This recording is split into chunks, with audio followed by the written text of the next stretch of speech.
मैं समझता हूँ कि आप उन आवाजों से घिरे हुए हैं जो आपको बताती हैं कि आपको कौन बनना चाहिए, आपको क्या जीतना चाहिए और आपको कैसे कार्य करना चाहिए। और फिर भी आप अभी भी खालीपन महसूस करते हैं। ऐसा लगता है जैसे पूरी दुनिया आपको अपने आप से बाहर धकेल रही है। लेकिन यहाँ वह सच्चाई है जिसे कहने की हिम्मत कोई नहीं करता। आप जितना अपने आप से दूर होते हैं, आप उन सभी चीजों से उतने ही दूर होते हैं जो वास्तव में मायने रखती हैं। ये विरोधाभासी लगता है ना?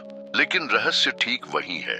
दुनिया तभी बदलना शुरू होती है जब आप इसे बदलने की कोशिश करना बंद कर देते हैं और अपने आप को बदलना शुरू कर देते हैं। बहुत कम उम्र से मुझे यह विश्वास दिलाया गया कि तुलना सफलता का सबसे छोटा रास्ता है। मैं अपने समय के सफल पुरुषों को प्रशंसा और छिपी हुई ईर्ष्या के मिश्रण से देखता था। ऐसा लगता था जैसे उनकी प्रत्येक जीत उस चीज की क्रूर याद दिलाती है जिसे मैंने अभी तक हासिल नहीं किया था। मुझे स्पष्ट रूप से वे रातें याद हैं जब मैं छत को घूरता रहता था, खुद से पूछता रहता था, वे कैसे कर सकते हैं और मैं क्यों नहीं। विचार एक जुनून बन गया। मेरा प्रत्येक पृष्ठ जो मैं लिखता था, प्रत्येक भाषण जो मैं तैयार करता था, संदेह से दूषित होता था। क्या यह उन लोगों के स्तर पर है जो दूसरों ने पहले ही कर लिया है? आपने कितनी बार ऐसा ही महसूस किया है? क्या आपने खुद को बिस्तर पर करवट बदलते हुए पाया है, यह सोचते हुए कि आप देर से हैं, कि अन्य लोग पहले ही वहां पहुंच गए हैं जहां आप होना चाहते हैं, कि शायद समय बीत रहा है और आप पीछे छूट रहे हैं? मुझे पता है यह कैसा होता है। मैंने ठीक यही अनुभव किया है, एक विशेष रूप से कठिन दौर में, जब मेरा करियर अभी भी लड़खड़ा रहा था। मैंने अपने द्वारा लिखी गई प्रत्येक पंक्ति की तुलना उस समय के महान लेखकों की पुस्तकों से की। मैंने उन्हें पढ़ा और फिर मैंने जो लिखा था उसे दोबारा पढ़ा और मैंने खुद को छोटा, महत्वहीन महसूस किया, जैसे कि मेरी आवाज में कभी भी वह भार या अधिकार नहीं होगा जिसकी सुनने के लिए आवश्यकता है। तुलना का यह चक्र विनाशकारी है। आप प्रशंसा के साथ शुरुआत करते हैं और लकवाग्रस्त होकर समाप्त होते हैं। और सबसे खतरनाक बात यह है कि यह स्पष्ट संकेत नहीं देता है कि यह आपके आत्मविश्वास को नष्ट कर रहा है। आप बस एक प्रशंसनीय रूप से शुरुआत करते हैं, फिर संदेह आता है, जल्द ही टाल मटोल, और बिना एहसास हुए आप पूरी तरह से स्थिर हो जाते हैं। रिक रोक किसी ऐसे व्यक्ति का एक जीवित उदाहरण थे जिसने इस चक्र को तोड़ा, जबकि अन्य प्रतिस्पर्धियों की सफलता का विश्लेषण करके विचलित हो गए। उन्होंने बस अगले कदम पर ध्यान केंद्रित किया। वह इस बात से चिंतित नहीं थे कि उनका बर्गर किसी अन्य रेस्तरां की तुलना में अधिक प्रसिद्ध है, बल्कि इस बात से चिंतित थे कि उनकी सेवा कल की तुलना में बेहतर है या नहीं। और यही ठीक वही है जो उपलब्धि प्राप्त करने वालों को शाश्वत सपने देखने वालों से अलग करता है।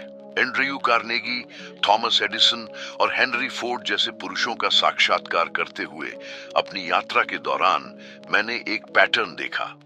उनमें से किसी ने भी दूसरों से तुलना करने में ऊर्जा बर्बाद नहीं की। इसके विपरीत उन सभी को अपनी प्रगति के साथ लगभग अटूट जुनून था। उदाहरण के लिए, कार्नेगी का जन्म अत्यधिक गरीबी में हुआ था। वह उस समय के मैग्नेट की ओर देख सकता था और खुद को यह समझा सकता था कि धन की वह दुनिया उसके लिए नहीं है। लेकिन नहीं, उन्होंने बहुत कम उम्र में फैसला किया कि वह केवल अपनी प्रगति को अपनी यात्रा के आधार पर स्वीकार करेंगे, न कि दूसरों के आधार पर। और यहाँ एक असहज लेकिन आवश्यक सच्चाई है। हर बार जब आप किसी के मंच पर बहुत अधिक देखते हैं तो आप अपनी राह से नजर हटा लेते हैं। ये ऐसा है जैसे आप एक कार चला रहे हैं और अपने सामने सड़क को देखने के बजाय आप बस बगल वाली कार को देख रहे हैं। क्या होता है? अनिवार्य रूप से आप ट्रैक से हट जाते हैं। आपने कितनी बार उत्साह के साथ एक परियोजना शुरू की है और किसी को ऐसा ही करते हुए देखकर आपने वास्तव में शुरू करने से पहले ही हार मान ली? आपने कितने विचार केवल इसलिए दराज में डाल दिए क्योंकि आपने देखा कि किसी और ने पहले से ही ऐसा ही कुछ कर लिया है। यह व्यवहार न केवल सामान्य है बल्कि सांख्यिकीय भी है।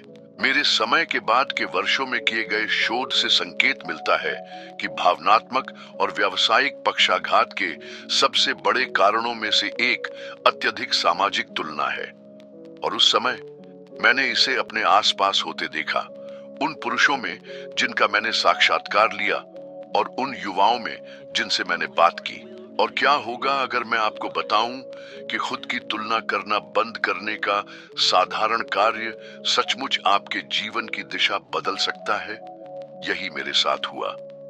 मुझे बाहरी आवाजों से दूर रहने, अन्य लोगों के मैट्रिक्स से अलग होने और एक नया पैमाना बनाने की जरूरत थी, अपना खुद का। इस चक्र को तोड़ने में मदद करने वाले अभ्यासों में से एक छोटे और दैनिक लक्ष्यों को स्थापित करना था। हमेशा आज के परिणाम की तुलना कल के परिणाम से करना, न कि अन्य लोगों के परिणाम से। उदाहरण के लिए, यदि कल मैं एक पृष्ठ लिखने में कामयाब रहा तो आज का लक्ष्य 1.5 पृष्ठ लिखना था। यदि कल मैं संभावित साक्षात्कारकर्ताओं को 2 कॉल करने में कामयाब रहा तो आज मैं 3 करूंगा। यही एकमात्र स्वीकार्य तुलना थी, मैं बनाम मेरा कल का स्वयं। और देखें, ये पूरी तरह से आसपास की दुनिया को अनदेखा करने के बारे में नहीं है, बल्कि वास्तव में मायने रखने वाली चीज को फिल्टर करने के बारे में है। ठीक इसी फिल्टर ने मुझे वर्षों बाद एंड्रयू कार्नेगी के सामने आमने सामने बैठने की अनुमति दी। तब भी जब सभी ने कहा कि मेरे जैसे अज्ञात युवक के लिए उस समय के सबसे अमीर आदमी के साथ दर्शकों को प्राप्त करना असंभव था। इसलिए यदि आपको लगता है कि आप दूसरों की छाया में जी रहे हैं, तो मैं आपको एक सरल लेकिन शक्तिशाली चुनौती देता हूं। केवल 1 सप्ताह के लिए मैं चाहता हूं कि आप कोई भी ऐसी सामग्री लेने से बचें जो आपको हीन महसूस कराए।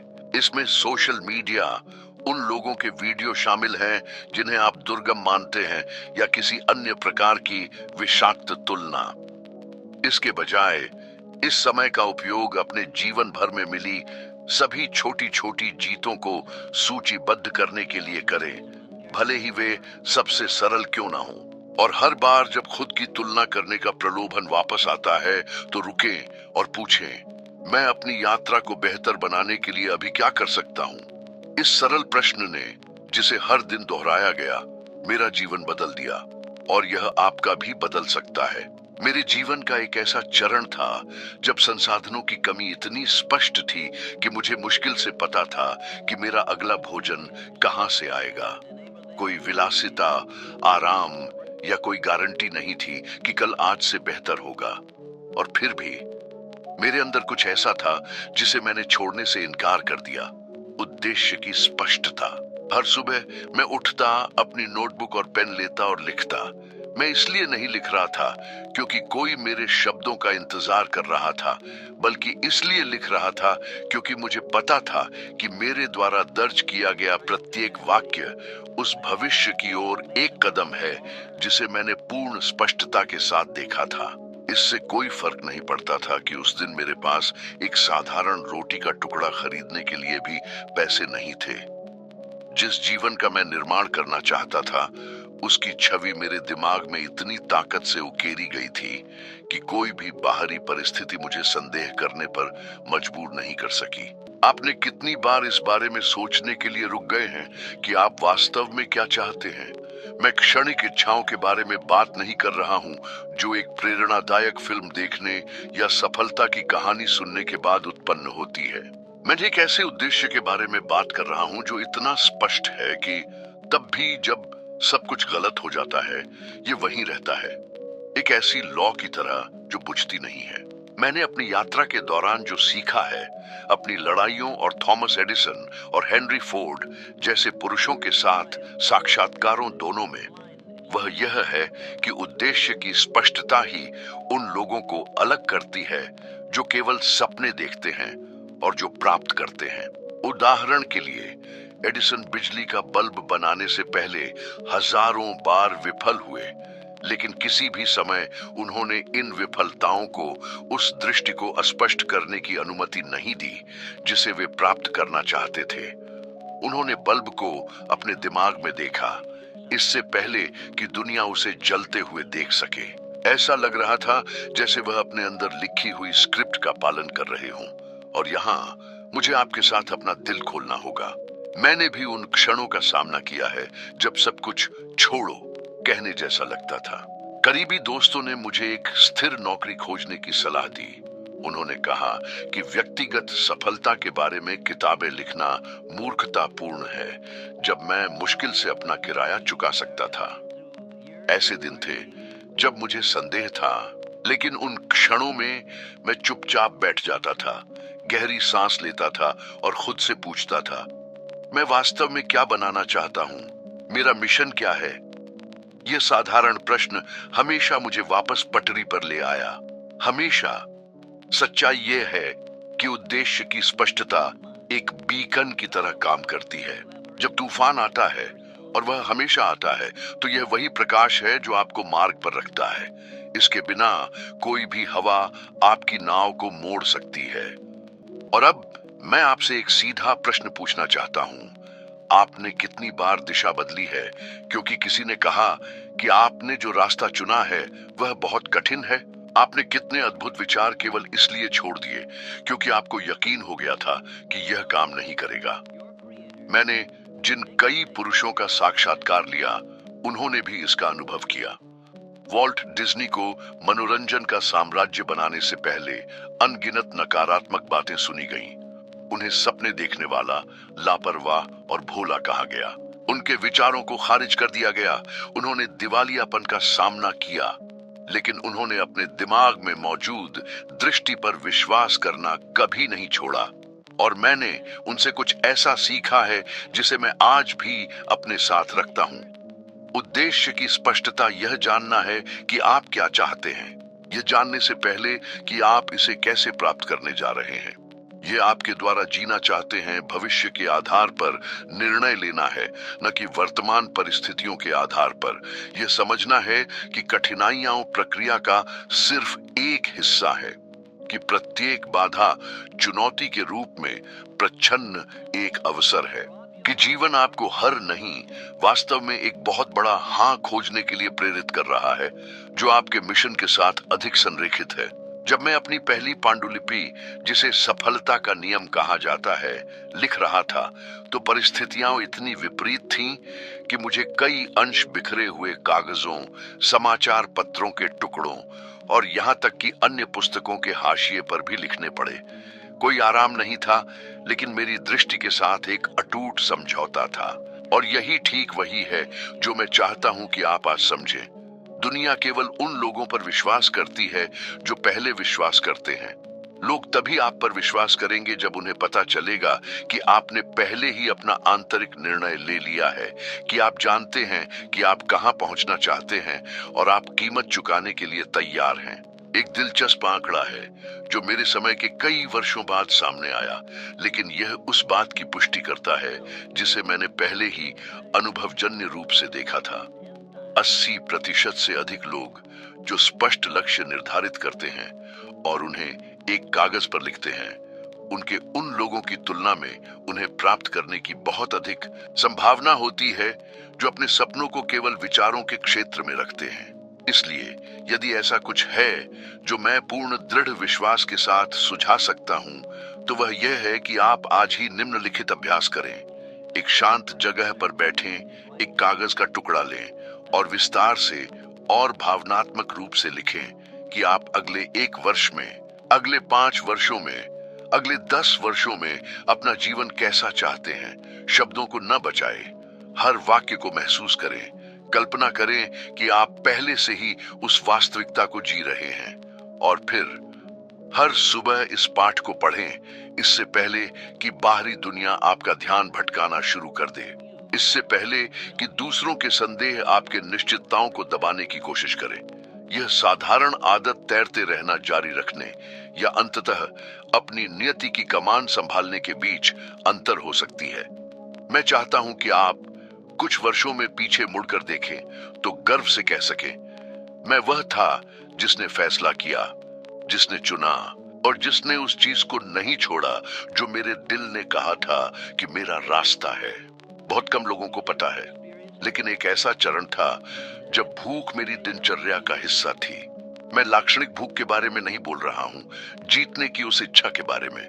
मैं शाब्दिक भूख के बारे में बात कर रहा हूँ, अलमारियां खोलने और बिल्कुल कुछ न मिलने के बारे में, पेट में दर्द महसूस करने और जेब में एक रोटी का टुकड़ा खरीदने के लिए भी एक सिक्का न होने के बारे में। रातें लंबी थीं, ठंड और भी तेज लग रही थी, लेकिन वास्तव में दर्द क्या हुआ? वह था संदेह, अनिश्चितता, वह प्रश्न जो मेरे दिमाग में गूंज रहा था। क्या मैं इसे बना पाऊंगा? क्या यह सब लायक होगा? उन क्षणों में हार मानने का प्रलोभन उतना ही वास्तविक था जितना कि मैंने अपने पेट में खालीपन महसूस किया। मेरे पास रुकने के सभी संभावित औचित्य थे। किसी को उम्मीद नहीं थी कि मैं जारी रखूंगा। किसी भी पाठक को मेरी अगली लेखन का इंतजार नहीं था। किसी भी संपादक ने मुझसे समय सीमा नहीं मांगी। मैं बस सब कुछ छोड़ सकता था, और फिर भी मैं कायम रहा। मैंने अपनी नोटबुक, अपना पेन लिया और ऐसे लिखा जैसे कि पूरी दुनिया हर शब्द को उसी क्षण पढ़ रही हो। जानते हैं, अजीब बात क्या है, जब हम तूफान के बीच में होते हैं तो सब कुछ हमें पीछे ढकेलने जैसा लगता है। सबसे करीबी दोस्त ये सुझाव देना शुरू कर देते हैं कि शायद योजना बदलने का समय आ गया है। चिंतित परिवार के सदस्य आपको कुछ अधिक सुरक्षित खोजने की सलाह देते हैं, और शरीर थका हुआ संकेत देना शुरू कर देता है कि यह अपनी सीमा तक पहुंच रहा है। आपने खुद को कितनी बार इस स्थिति में पाया है? जीवन ने आपको कितनी बार जमीन पर गिराया है और आपने एक पल के लिए माना है कि आपके पास उठने की ताकत नहीं है? आपने कितनी रातें बस हार मानने के बारे में सोचते हुए बिताई हैं? मैं चाहता हूं कि आप जान लें, यह सबसे खतरनाक समय है और सबसे शक्तिशाली भी। यह ठीक उसी क्षण होता है जब सब कुछ ढहता हुआ लगता है कि जीतने वालों और रुकने वालों के बीच का अंतर दिखाई देने लगता है। अब्राहम लिंकन के बारे में सोचो, सफलता का नियम। पुस्तक के लिए अपनी खोज के दौरान मैंने उनके जीवन की कहानी में तल्लीन किया, और मुझे विफलताओं का लगभग अंतहीन क्रम मिला। उन्होंने नौकरियां खो दी, कई चुनावों में हार गए, प्रियजनों की मृत्यु का सामना किया। अपने जीवन के किसी भी चरण में लिंकन के पास रुकने के कई कारण थे, लेकिन उन्होंने नहीं रोका, और जोर देकर उन्होंने मानव इतिहास के सबसे प्रेरणादायक अध्यायों में से एक लिखा। और मैं आपसे पूछता हूं, क्या उन्हें याद किया जाता अगर वे पहली बाधा से झुक जाते, या दूसरे से, या 10वें से? जवाब स्पष्ट है, लेकिन इस जवाब को अपनी त्वचा में जीना एक ऐसा अनुभव है जिसका सामना करने की हिम्मत बहुत कम लोगों के पास होती है। अपनी यात्रा में मुझे संपादकों से मिली प्रत्येक नकारात्मक प्रतिक्रिया, मैंने सहकर्मियों से सुनी प्रत्येक आलोचना, प्रत्येक रात जब मैं खाली पेट बिस्तर पर गया, इन सभी ने मुझे एक ऐसी जगह पर धकेल दिया जहां एकमात्र रास्ता अंदर की ओर देखना और एक ऐसी ताकत खोजना था जिसके बारे में मुझे पता भी नहीं था कि वह मौजूद है। इन सभी वर्षों में मैंने एक अपरिवर्तनीय सच्चाई सीखी है। असफलता कोई नियति नहीं है। ये केवल एक स्टेशन है, एक पड़ाव, कुछ अस्थाई। समस्या यह है कि अधिकांश लोग इस स्टेशन पर ट्रेन से उतरने का फैसला करते हैं। वे समझौता करते हैं, वे स्वीकार करते हैं, और वे वहीं रहते हैं सालों तक, कभी-कभी जीवन भर। दूसरी ओर मैंने ट्रेन में ही रहने का फैसला किया, तब भी जब यात्रा अंतहीन लग रही थी, तब भी जब पटरियां जंग लगी हुई थीं और लोकोमोटिव रुकने वाला लग रहा था। मैं जारी रहा, और यही मैं आपको अब बताना चाहता हूं। यह मानकर खुद को धोखा न दें कि महान विजेता वहां पहुंचे जहां वे हैं क्योंकि रास्ता आसान था। वे इसलिए पहुंचे क्योंकि उन्होंने आगे बढ़ने का फैसला किया। एक समय में एक कदम, तब भी जब सब कुछ उन्हें रोकने के लिए चिल्ला रहा था। एक आधुनिक आंकड़ा है जो मेरे समय के बाद के वर्षों में आया, लेकिन यह उस बात की पुष्टि करता है जिसे मैं पहले से ही अपने समय के महान नेताओं और उद्यमियों का अवलोकन करके महसूस कर रहा था। 90% से अधिक लोग कठिनाई के पहले संकेतों पर हार मान लेते हैं। यही है 90% से अधिक। और जानते हैं और भी दिलचस्प क्या है? अक्सर अगर वे कुछ और हफ्तों तक या कुछ दिनों तक भी बने रहते तो उन्होंने वह हासिल कर लिया होता जो वे चाहते थे। अपनी यात्रा में मैंने एक तकनीक अपनाना सीखा जिसने कई बार मेरी परियोजनाओं को बचाया। जब मैंने महसूस किया कि मैं और नहीं सह सकता, जब मेरे अंदर सब कुछ रुकने के लिए भीख मांग रहा था, तो मैंने खुद से एक वादा किया, बस एक और दिन, बस इतना ही, एक और दिन। और अगले दिन मैंने दोहराया, बस एक और। समय की छोटी छोटी खुराक में दृढ़ता को विभाजित करने की इस सरल आदत ने मुझे मजबूत बनाए रखा। यदि आज आप महसूस करते हैं कि आप अपनी सीमा पर हैं, कि भार बहुत अधिक है, तो ऐसा करें, केवल आज के प्रति प्रतिबद्ध रहे। अगले सप्ताह, अगले महीने को भूल जाए। बस आज, आज जो सबसे अच्छा कर सकते हैं वह करें। आज एक छोटा कदम उठाए, भले ही यह महत्वहीन लगे, भले ही कोई न देखे, क्योंकि विश्वास करें, हर छोटा कदम मायने रखता है। मैं इसका जीवित प्रमाण हूं। और यदि संयोग से कल जागने पर संदेह फिर से आता है, तो वही करें, बस एक और दिन।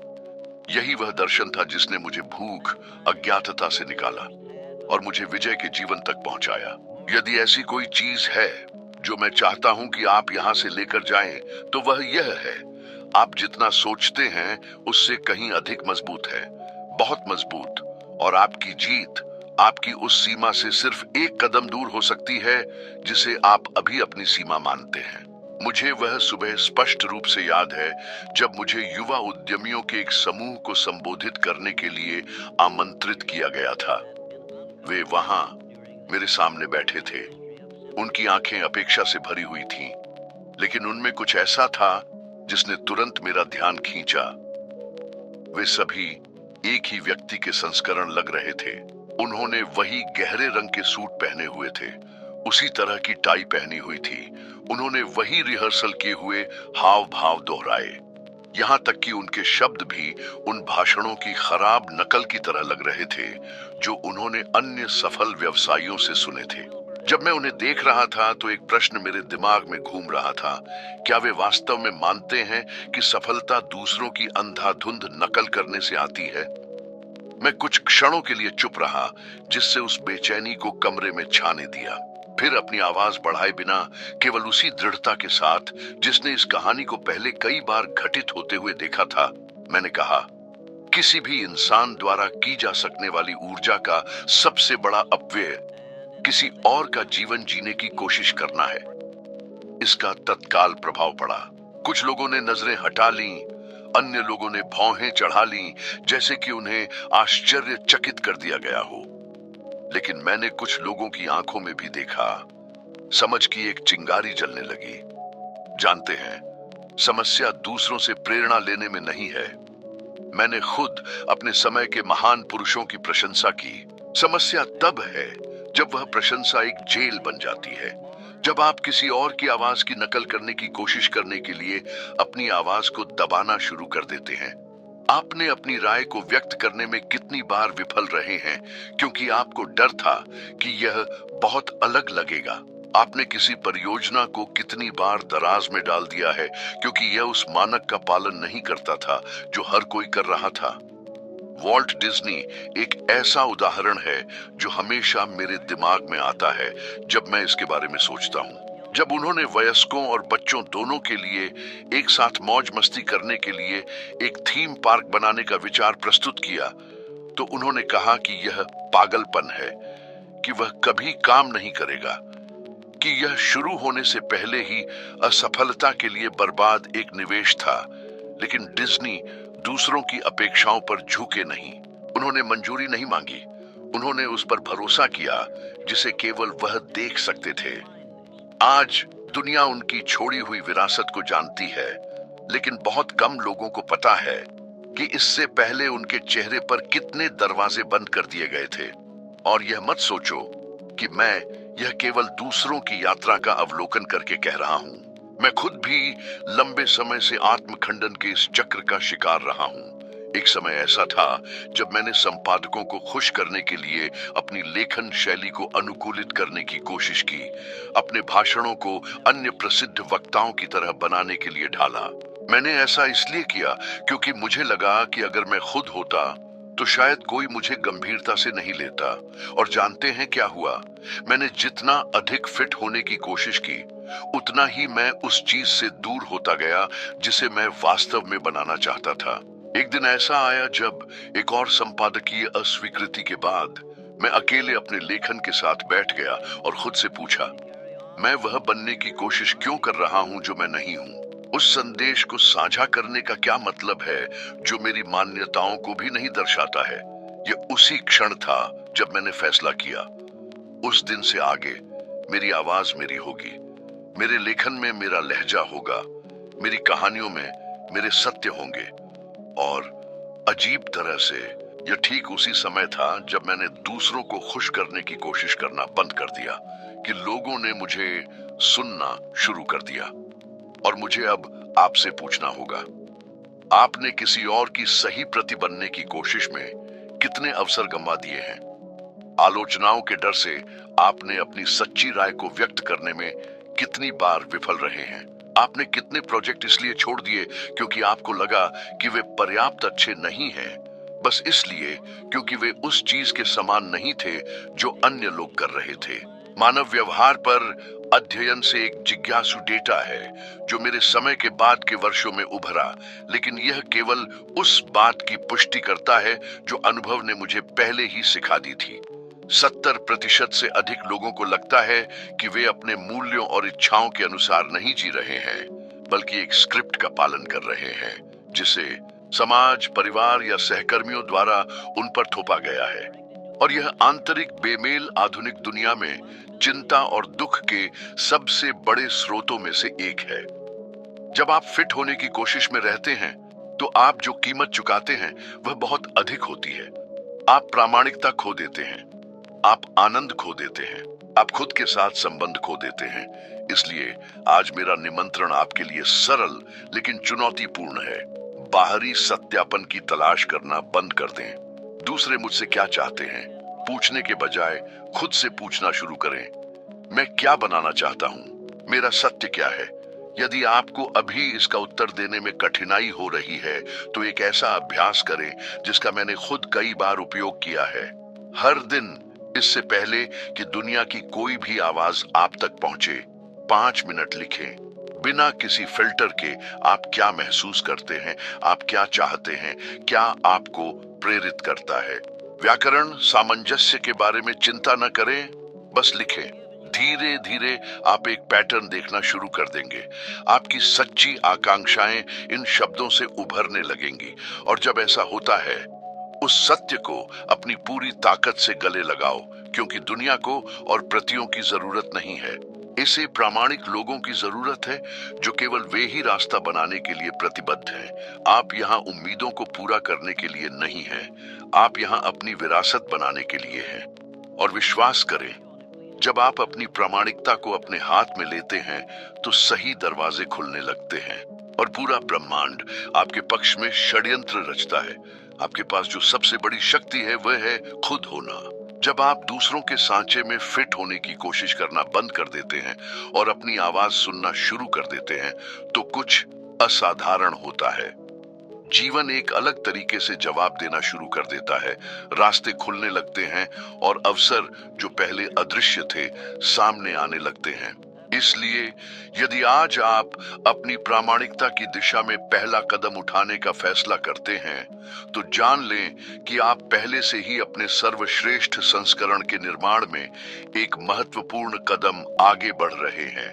इस यात्रा में मेरे साथ बने रहें। जो अगला वीडियो आपकी स्क्रीन पर दिखाई दे रहा है वह आपको अपनी ज्ञान की प्रगति में एक और कदम आगे बढ़ाने में मदद करेगा और पहले से 1% बेहतर बनने में। यहाँ तक साथ देने के लिए आपका धन्यवाद और मैं वहाँ आपका इंतजार करूंगा।